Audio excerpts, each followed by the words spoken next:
Voilà, donc on va aller dans le navigateur web et on est dans Bing. On va aller dans la partie images. Voilà. Et donc ce qui nous intéresse, ce serait ici d'avoir un sujet, peu importe lequel. Vous avez pu choisir, je vous ai pas imposé, ces bestioles immondes. Vous pouvez prendre ce que vous voulez. L'essentiel, c'est que le sujet soit vu en entier.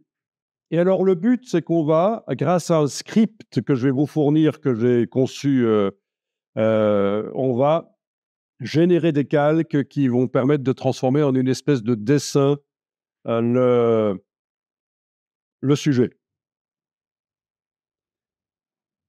Et il y a même une étape suivante qui est de passer ce dessin qu'on fait dans Photoshop, le passer dans Illustrator pour le vectoriser et aller encore plus loin, dans la création d'une espèce de logo, complexe en fait, de visuel complexe. Alors ici, il faudrait enclencher les filtres dans Bing. Donc j'enclenche filtre et parmi les filtres, vous avez ici licence et vous avez différents types de licences. Domaine public, normalement, les images du domaine public sont des images qu'on a le droit d'utiliser même à des fins commerciales. On a le droit d'utiliser pour faire, de la communication qui nous rapporte de l'argent. C'est le domaine public, il n'y a pas de restriction. Il faut quand même aller vérifier normalement sur chaque site qui contient l'image, que vous voulez utiliser là, il faut normalement aller vérifier vraiment la licence, que c'est vraiment du domaine public. Parce qu'il y a les petits malins qui mettent des images sur le web en indiquant dans les métadonnées: «Not in public domain» et forcément ça va apparaître dans les résultats ici. Et si vous utilisez cette image, il va peut-être, vous demander des droits d'auteur du coup. Donc il ne faut pas faire confiance au navigateur ici, au moteur de recherche. Je veux dire, il ne faut pas faire confiance au moteur de recherche pour, quand il vous montre les images là et se dire: «C'est forcément du domaine public». OK, il n'est pas interdit de préciser un peu mieux ce qu'on veut. Voilà, je vais indiquer que j'en veux un qui marche. Bon, j'ai l'habitude de taper en anglais dans les moteurs de recherche parce qu'en général, on a plus de possibilités. Voilà et c'est assez limité dans mon cas. Donc, je vais passer à un type de licence qui est moins, heu, qui est plus courant en fait, c'est les Creative Commons. Vous voyez bien? Licence Creative Commons. Donc là, il y aura sans doute un peu plus de possibilités. Ouais, bon, il y en a un qui est assis, c'est pas mal quand même. Hem, il y en a qui marchent, oui, OK. Peu importe, c'est pas très grave. Alors ici, voyons un peu.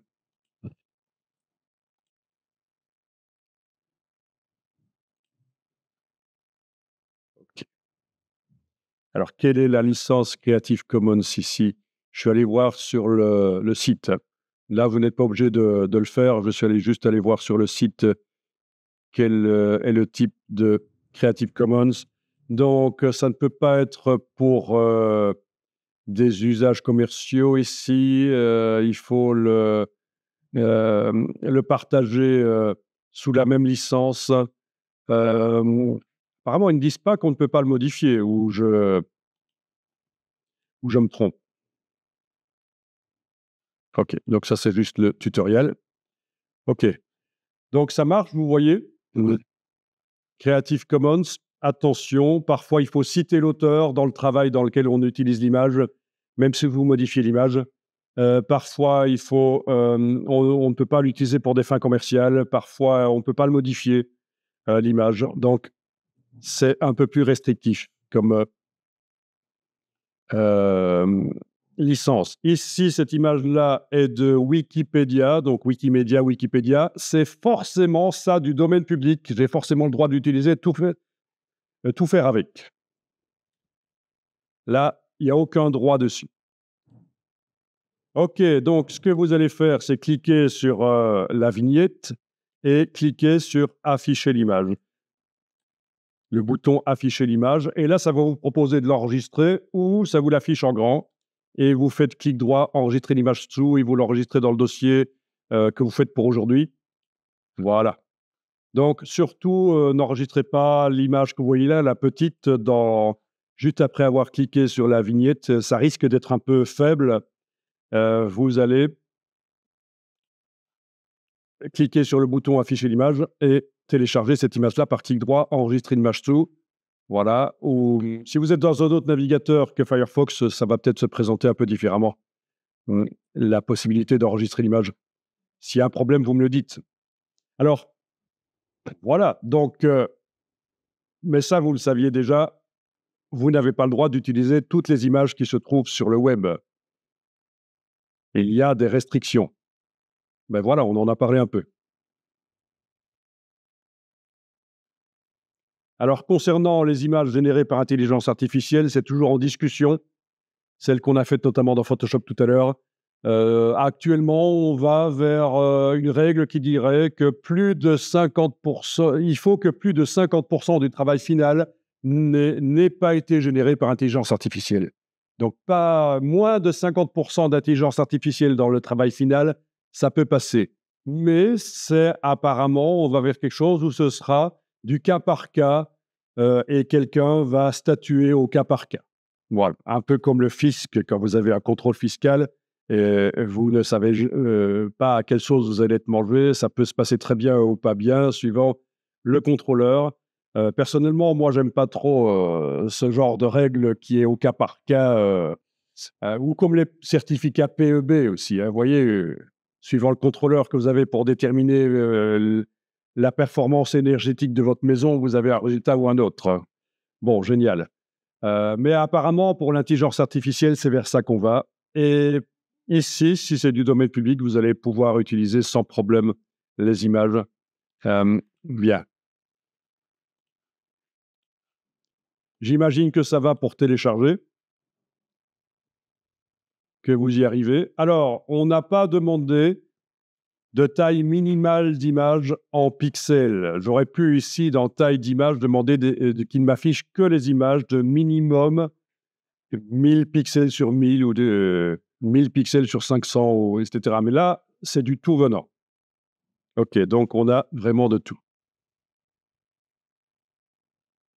OK,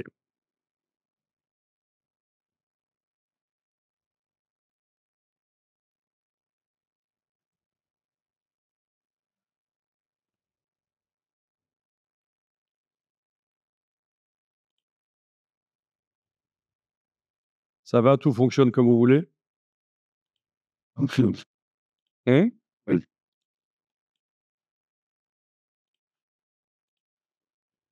OK, on va ouvrir les images dans Photoshop. Donc, l'image actuelle pourrait être fermée, menu fichier fermé ou commande W sur le Mac, contrôle W sur le PC. Voilà. Ah tiens, j'en avais encore une autre qui était ouverte. Voilà. Et alors, on va pas faire l'erreur que beaucoup font dans Photoshop. Quand ils doivent amener une image en Photoshop, ils créent un document vide et puis ils importent l'image dedans. Ça n'a aucun intérêt. On ouvre directement l'image pixel. Vous allez faire fichier ouvrir et vous allez naviguer jusqu'à votre dossier où vous avez mis les images. Ici, je vais en ouvrir 3 d'un coup. Clic, majuscule, clic. C'est les 3 que je peux aller chercher sur le web. Ouvrir. Elles sont là, dans des onglets.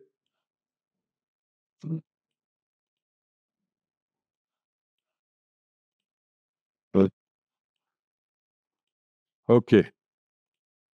On peut aussi passer plein écran, touche F et passer de l'une à l'autre avec contrôle tabulation sur le Mac. C'est comme pour passer d'un onglet à l'autre dans un navigateur, contrôle tabulation.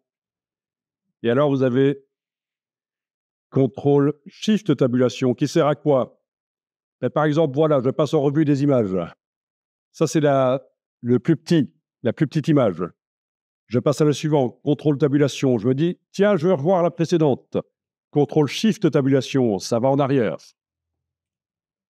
D'accord? Contrôle tabulation, on les passe en revue dans un sens. Contrôle shift tabulation, c'est dans l'autre sens. Quand vous en avez plein qui sont ouverts dans Photoshop, ça peut être utile.